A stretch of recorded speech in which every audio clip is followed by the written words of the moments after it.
అంటే మీ అందరు కూడా తెలుసు, తెలంగాణ రాష్ట్ర ప్రభుత్వం రాకముందు కేసీఆర్ గారు ముఖ్యమంత్రిగా ఉన్నప్పుడు ఇది చూడండి, జస్ట్ ఒక 16.5 ఎకరాలు, కొంతమంది 26 ఎకరాలు అని రకరకాలుగా మాట్లాడుతూ ఉంటారు.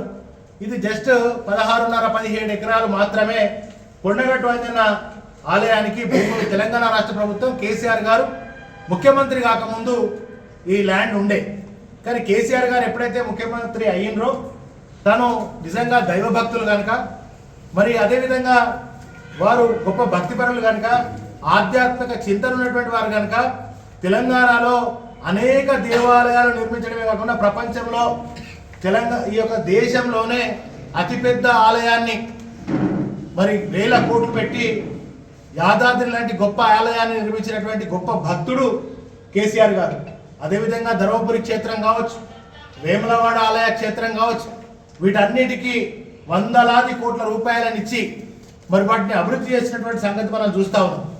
మరి ఈ గ్రీన్లో మీరు కనబడుతున్నట్టుగా ఈ ల్యాండ్ అంతా కూడా అప్పుడు శరత్ కలెక్టర్ గారు ఉండి వారు ఈ ఆలయానికి హ్యాండ్ ఓవర్ చేసిన ప్రభుత్వం కేసీఆర్ గారు ఆదేశాలు ఇస్తే వారు దీనికి మరి అనుమతులు ఇచ్చారు.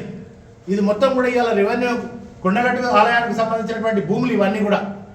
మరి కొత్తగా ఈ ఆలయం పక్కనే, ఆలయాన్ని ఆనుకొని పక్కనే షోకాజ్ నోటీసులు ఇవ్వడం అనేది చాలా దౌర్భాగ్య పరిస్థితి కనబడుతుంది. ఈ ఆలయానికి మొత్తంగా ఆనాటి ముఖ్యమంత్రి కేసీఆర్ గారి నేతృత్వంలో 2018-22 మధ్యలో ఈ ఆలయ భూములకు మనం కట్టడాలు నిర్మించుకున్నాం, దీని వసతులు ఇచ్చినాం. అదేవిధంగా మరి డిఎఫ్ఓ షోకాజ్ నోటీసులు ఇవ్వడంతో పాటుగా ఈ ఆలయాలకు సంబంధించినటువంటి భూములను తీసివేయాలని ఎన్నో రకాల కుట్రలు జరుగుతున్న నేపథ్యాన్ని మనం ఒకసారి గమనిస్తే 680 ఎకరాలను బీఆర్ఎస్ ప్రభుత్వం కేసీఆర్ గారి నాయకత్వంలో మరి స్వయంగా కేసీఆర్ గారే ఈ ఆలయానికి వచ్చి ఈ ఆలయానికి ఇంకా దాదాపుగా ఒక 900 ఎకరాలు సేకరించాలి, ఫారెస్ట్ భూములను కూడా సమీకరించుకోవాలి. ఈ ఆలయాన్ని దేశ చరిత్రలో ఎక్కడ లేనటువంటి విధంగా అంత పెద్ద ఆలయాన్ని యాదాద్రిని మించి ఈ ఆలయాన్ని నిర్మాణం చేయాలని వారి సంకల్పం ఉండే. దురదృష్టవశాత్తు ప్రభుత్వం మరి పోవడం, మరి ఇవన్నీ కూడా జరుగుతున్నటువంటి నేపథ్యంలో మనం చూస్తా ఉన్నాం. నిజంగా ఇవాళ అటవీ శాఖకు, దేవాదాయ శాఖకు కొండా సురేఖ మన మంత్రిగా ఉన్నారు. కొండా సురేఖ గారు దేవాదాయ శాఖకు, అదేవిధంగా అటవీ శాఖకు 2 శాఖలకు మంత్రిగా వ్యవహరిస్తున్నారు. అమ్మ తల్లి ఒకసారి కొండగట్టుకు రా అమ్మ. కొండా సురేఖ గారు దేవాదాయ శాఖ మంత్రి గారు, అటవీ శాఖ మంత్రి గారు ఒక్కసారి మా అంజన్న మరి దీవెన తీసుకోవడానికి నువ్వు వస్తే ఇక్కడ జరుగుతున్నటువంటి కార్యక్రమాలన్నీ కూడా స్వయంగా వీక్షించవచ్చు. నీకు చిత్తశుద్ధి ఉంటే ఆ శాఖకు నువ్వు మంత్రి అయితే ఈ యొక్క ఏదైతే అటవీ శాఖ 6.5 ఎకరాలు మాకు కేటాయించాలని మాకు గుంజుకుంటామని చెప్తున్నటువంటి ల్యాండ్ను ఇమీడియట్లీగా ఈ యొక్క ఒక ఇంచ్ జాగా కొండగట్టు అంజన్న ఆలయానికి సంబంధించినటువంటి జాగా 1 ఇంచు జాగాలో ఎవరైనా కానీ, అది రెవెన్యూ కానీ అటవీ శాఖ కానీ అడుగు పెడితే బిడ్డ భక్తుల ఆగ్రహానికి గురవుతారు. అంజన్న భక్తుల ఆగ్రహానికి గురిగాక తప్పదని చెప్తా ఉన్నాం. మేము అంజన్న భక్తుల తరఫున, ఆలయం తరఫున ఖచ్చితంగా ఆందోళన చేస్తాం, ఆ భూములను పరిరక్షించుకుంటాం. అంతేకాకుండా కేంద్రంలో మరి ఒక ఆయన మంత్రిగా పనిచేస్తున్న 2 సార్లు ఏం పేరు చెప్పుకొని ఆయన ఎంపీ అయిండో మనందరికి తెలుసు. ఏం పేరు చెప్పుకున్నాడు ఆయన? జై శ్రీరామ్ అన్నాడు. దేవుళ్ళ పేరు చెప్పుకొని ఆయన, నేను రాజకీయాలు మాట్లాడడానికి రాలేదు వాస్తవంగా, నేను కొండగట్టు అంజన్న భక్తుడిని, మా ఇలవేల్పు అంజన్న. ఇక్కడ రాజకీయాలు మాట్లాడితే నాకు బాధ అనిపిస్తుంది వాస్తవంగా, కానీ రాజకీయాలు మాట్లాడడానికి రాలే. కానీ ఆయన 2 సార్లు ఈ ప్రాంతానికి ఎంపీగా అయింది, ఇప్పుడు హోంశాఖ మంత్రిగా కూడా పనిచేస్తూ ఉన్నాడు.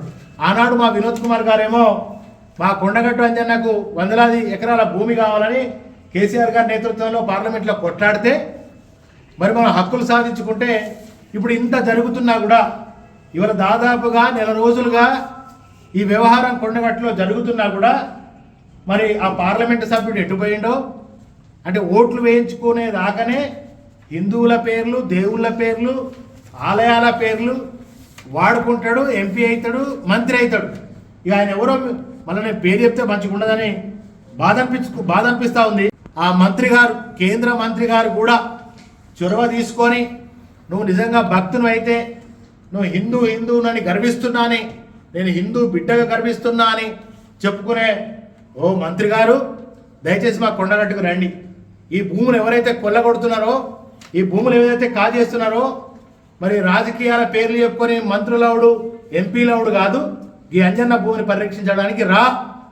నువ్వు నిజంగా హిందూ బిడ్డవైతే, నీకు అంజన్న మీద ప్రేమ ఉంటే, ఈ గుడి మీద ప్రేమ ఉంటే, ఇది నీ ఎంపీ పరిధిలో ఉందా, నీ రాష్ట్రంలో ఉందా చూసుకొని నీకు తీరతలేదా? మరి తీరిక లేదా?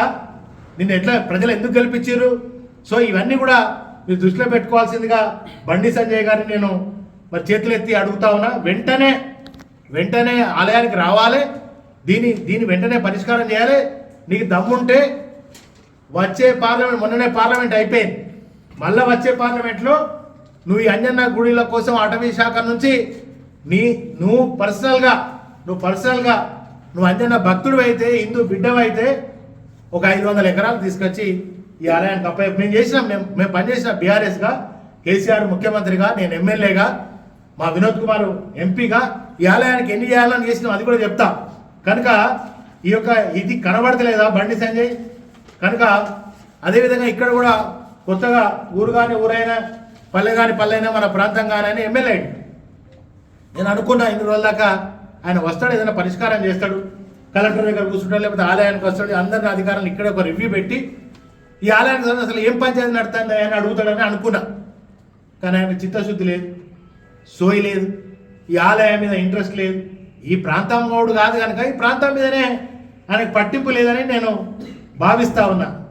అంతేకాకుండా మరి ఇవాళ ఈ జెయింట్ సర్వే పేరుతోటి జరుగుతున్నటువంటి ఇవన్నీ కూడా వెంటనే ఆపేసి, నేను ఇంతకుముందే చెప్పిన అంజన్న గుడి, కొండగట్టు అంజన్న గుడి భూముల జోలికి వస్తే బిడ్డ ఖబర్దార్ వాడు అటవీ శాఖ అయినా ఏ శాఖ అయినా ఊరుకునే సమస్య లేదు. భక్తులు మీ సంగతి తరిమేస్తారు.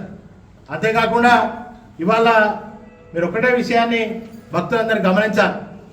భక్తులారా, మరి గత బీఆర్ఎస్ ప్రభుత్వంలో ఉన్నప్పుడు మనం ఎన్ని రకాల అభివృద్ధి చేసుకున్నాం, కొత్త కోనేరు నిర్మాణం చేసుకున్నాం, దాదాపు 1,20,00,000 పెట్టి, మెట్లదారి సుందరీకరణ కోసం 2,50,00,000 పెట్టుకున్నాం, రామస్తూపం నిర్మాణం చేసుకున్నాం 50 లక్షలు పెట్టి, కళ్యాణ కట్ట ఫ్లోరింగ్, అప్పుడు తాగడానికి సరిగా మా ప్రభుత్వం బీఆర్ఎస్ ప్రభుత్వం రాకపోతే తాగడానికి నీళ్ళు లేకుండే, రోజు నీళ్ళు లేకుండే.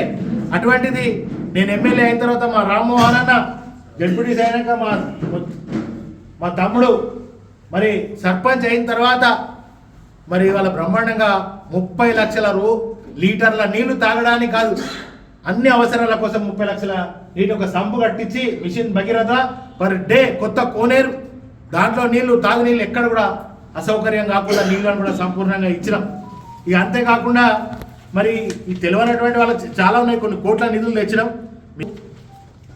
సారు 500 కోట్లు ప్రకటించి 100 కోట్లు ఇచ్చిండు. ఈ 100 కోట్ల రూపాయలను మంజూరు చేసిండు. మరి వీటిని పనులు చేయించేస్తలేదా ఎమ్మెల్యే సాబ్? చెప్పదండి, స్థానిక ఎమ్మెల్యే ఎవరు ఉన్నారో ఎవరిని అడుగుతున్నా ఈ 100 కోట్లతో దరఖాస్తు పనులను చేయించేస్తలేదా? జీవో కాపీ కూడా మీకు పంపమంటే వాట్సాప్ చేయమంటే చేస్తా.